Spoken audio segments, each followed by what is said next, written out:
Сара никогда не думала, что ее жизнь изменится в тот морозный январский день. 10 лет работы ветеринарным фельдшером в зоопарке научили ее многому, но не подготовили к этой истории. На часах было 5:30 утра, когда она заметила странное движение в сугробе у служебного входа. Мороз рисовал на стеклах причудливые узоры, а термометр показывал -20. В сугробе, свернувшись в крошечный дрожащий комочек, лежал черный котенок. Его носик покрылся льдом, а тонкие лапки словно примерзли к снегу. Сара действовала мгновенно. Она сняла шарф, завернула в него находку и спрятала под куртку. В тепле котенок издал едва слышное мяу, которое прозвучало для Сары как самая прекрасная музыка. В служебном помещении она первым делом включила инфракрасную лампу и приготовила теплое молоко с глюкозой.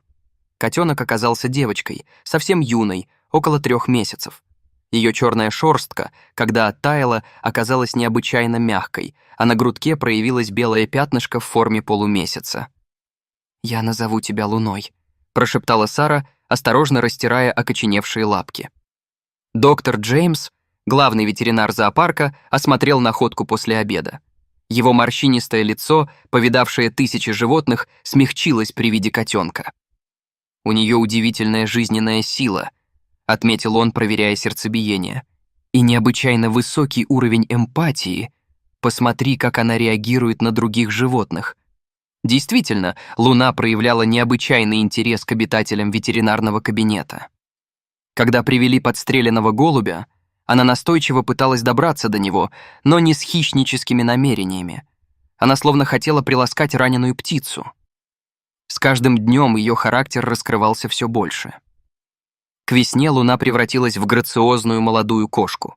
Ее густая черная шерсть красиво переливалась на солнце, а глаза цвета янтаря, казалось, смотрели прямо в душу. Она свободно перемещалась по служебной территории зоопарка, но никогда не пыталась убежать.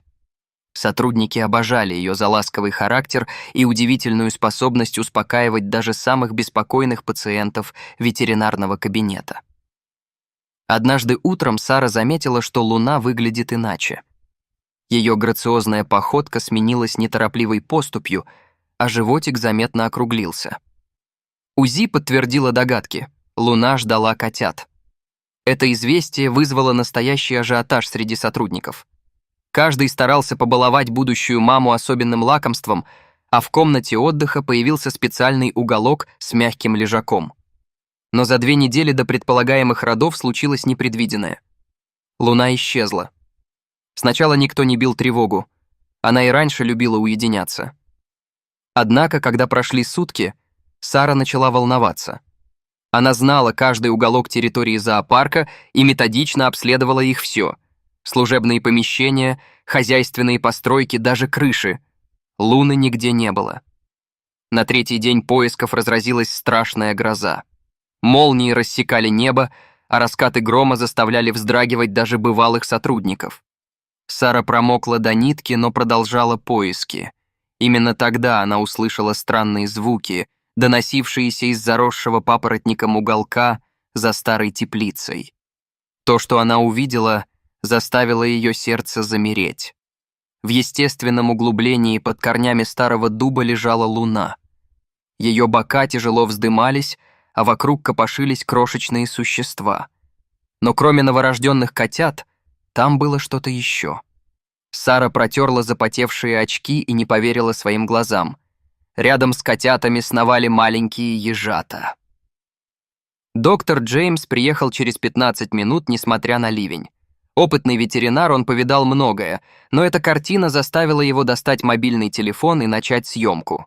Луна, только что родившая 4 котят, с невероятной нежностью вылизывала и кормила не только своих детей, но и 6 осиротевших ежат. Тщательный осмотр показал удивительные вещи. Несмотря на недавние роды, Луна была в прекрасном состоянии. Ее организм вырабатывает невероятно богатое молоко, объяснял доктор Джеймс, изучая анализы. В нем повышенное содержание белка и специфических антител. Похоже, ее тело адаптировалось для выкармливания обоих видов детенышей. В специально оборудованном помещении установили камеры наблюдения. Каждый час жизни необычной семьи записывался для научного исследования. Луна проявляла удивительную изобретательность в уходе за разными детенышами. Она научилась перемещать ежат, осторожно подталкивая их носом и избегая при этом уколов. Для котят она была игривой мамой, а для ежат — терпеливой наставницей. Постепенно выяснилась предыстория ежиной семьи. Недели ранее при расчистке территории случайно повредили гнездо ежихи.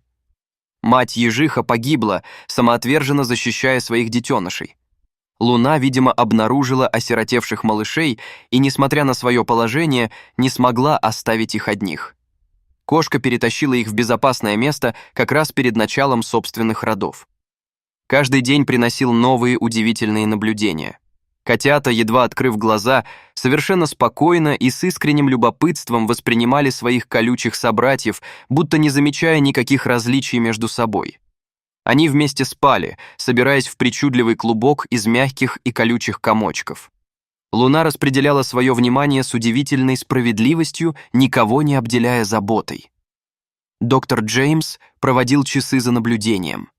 «Это переворачивает наше представление о материнском инстинкте», — говорил он, делая заметки. «Мы видим не просто кормление чужих детенышей, а полноценное воспитание. Луна учит их всему, от гигиены до социального поведения». Сара заметила, что ежата даже переняли некоторые кошачьи повадки. Они пытались умываться лапками, как их котята-братья, что выглядело невероятно комично. А котята научились осторожности в обращении с колючими собратьями, проявляя удивительную деликатность в играх.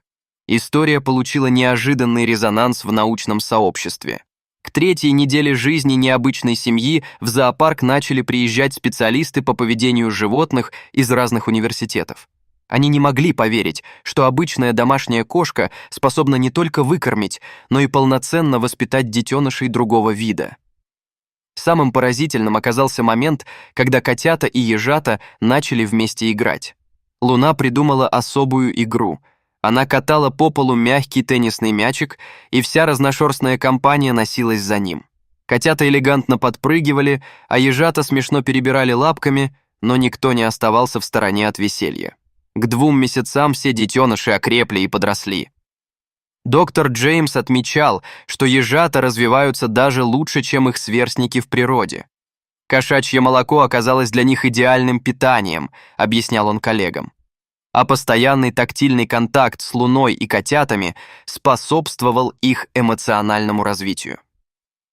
Сара оборудовала для семейства просторный вольер с различными укрытиями и игровыми элементами.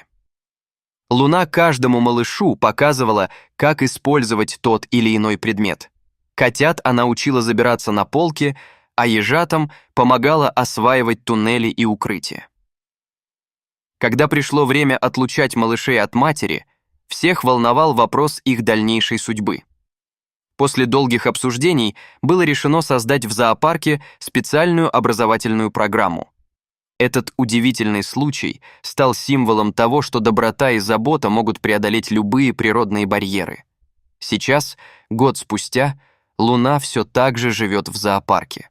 Ее бывшие подопечные тоже остались здесь, в специально оборудованных вольерах, где посетители могут наблюдать за этой удивительной семьей. Котята выросли в красивых, дружелюбных кошек, а ежи, хоть и ведут более уединенный образ жизни, всегда оживляются, когда слышат знакомое мурлыканье своей необычной мамы. История Луны вошла в научные журналы как уникальный случай межвидового воспитания. Но для сотрудников зоопарка она стала чем-то большим, примером того, что настоящая любовь не знает границ.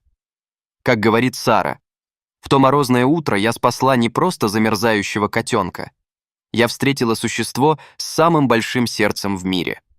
Доктор Джеймс до сих пор продолжает свои исследования, отмечая долгосрочные эффекты этого удивительного случая. А Луна, похоже, нашла свое призвание. Она стала неофициальной няней для всех осиротевших детенышей, попадающих в ветеринарный кабинет зоопарка.